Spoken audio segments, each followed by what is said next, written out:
नमस्कार मित्रों, आज आप लोगों के लिए छोटी छोटी 2 कहानियाँ लेकर उपस्थित हैं। आप इन कहानियों को सुने और कमेंट करके हमें बताएं कि इस कहानी का कौन सा भाग आपको सबसे अच्छा लगा। मित्रों, कुरुक्षेत्र का युद्ध अपने चरम पर था। धरती रक्त से लाल हो चुकी थी और गगन में शंखनाद, रथों की गर्जना व बाणों की टंकार गूंज रही थी। इस युद्ध भूमि के बीच भीष्म पितामह अपने वचनों के कारण अर्जुन के बाणों की सैया पर पड़े थे। उनके शरीर में सैकड़ों बाण धंसे थे, किंतु मुख पर अब भी तेज और शांति की आभा बनी हुई थी।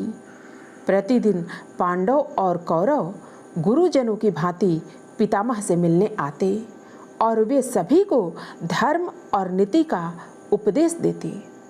एक दिन 5 पांडव अपने साथ द्रौपदी को लेकर वहां पहुंचे। सभी गहन श्रद्धा से पितामह के उपदेश सुन रहे थे। वातावरण शांत था। तभी अचानक द्रौपदी का चेहरा बदल गया और वह खिलखिलाकर हंस पड़ी। उस हंसी ने मानो पूरे वातावरण को रोक दिया। पांडव अचंभित रह गए। भीष्म पितामह के मुखमंडल पर पीड़ा और ग्लानि की रेखाएं खिंच गईं। उन्होंने गंभीर स्वर में कहा, पुत्री, तुम एक संभ्रांत घराने की कुलवधू हो। धर्म और न्याय की बात करते समय तुम्हारी यह हंसी क्यों? द्रौपदी ने गहरी सांस ली। उसकी आंखें नम हो आईं और स्वर कांप उठा। पितामह, आज आप हमें धर्म का उपदेश दे रहे हैं, अन्याय के विरुद्ध खड़े होने की प्रेरणा दे रहे हैं, किंतु उस समय कहाँ गया था आपका धर्म जब भरी सभा में मेरे वस्त्र उतारने का घोर प्रयास किया गया? तब आपकी यह वाणी मौन क्यों हो गई थी? उस क्षण ने मानो समय को रोक दिया। पितामह की आंखें भर आईं। वे व्याकुल होकर बोले, बेटी, उस समय मैं दुर्योधन का अन्न खा रहा था। वह अन्न अन्याय और प्रजा के शोषण से संचित था।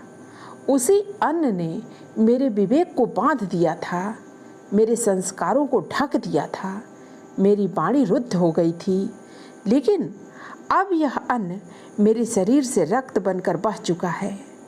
अब मेरे संस्कार लौट आए हैं, इसलिए मेरे मुख से धर्म और नीति की वाणी निकल रही है।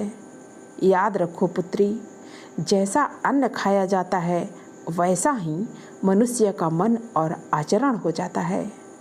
द्रौपदी की आंखों से आंसू झरने लगे। पितामह का उत्तर सुनकर 5 पांडव भी स्तब्ध हो उठे। वहाँ उपस्थित सभी को यह शिक्षा मिल गई कि अन्न केवल शरीर का पोषण नहीं करता, वह हमारी वाणी, विचार और कर्म तक को प्रभावित करता है। मित्रों, इस कहानी से हमें यह शिक्षा मिलती है कि अन्न केवल भोजन नहीं है, वह संस्कार है। जिस अन्न का स्रोत अन्याय और अधर्म हो, वह अंततः मनुष्य की आत्मा को बांध देता है। इसलिए सदैव शुद्ध, सत्य और धर्म सम्मत अन्न का सेवन करना चाहिए। अब दूसरी कहानी सुन लेते हैं। कंस की मृत्यु के पश्चात उसका ससुर जरासंध बहुत क्रोधित था। उसने कृष्ण व बलराम को मारने हेतु मथुरा पर 17 बार आक्रमण किया। प्रत्येक पराजय के बाद वह अपने विचारों का समर्थन करने वाले तमाम राजाओं से संपर्क करता और उनसे महागठबंधन बनाता और मथुरा पर हमला करता था और श्री कृष्ण पूरी सेना को मार देते, मात्र जरासंध को ही छोड़ देते।